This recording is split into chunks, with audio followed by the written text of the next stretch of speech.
What is acid rain? Acid rain is any form of precipitation with high levels of nitric and sulfuric acids. It can occur in the form of snow, fog, and even dry materials that settle to Earth. Most acid rain is caused by human activities.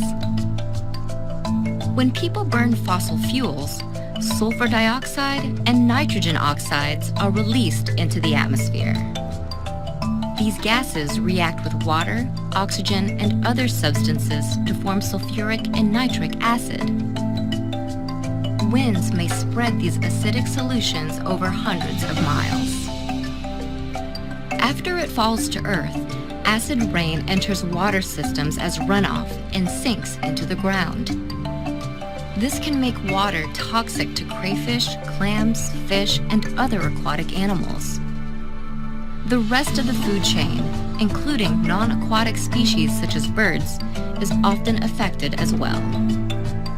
Acid rain also harms forests by damaging trees' leaves, robbing the soil of essential nutrients, and making it hard for trees to take up water.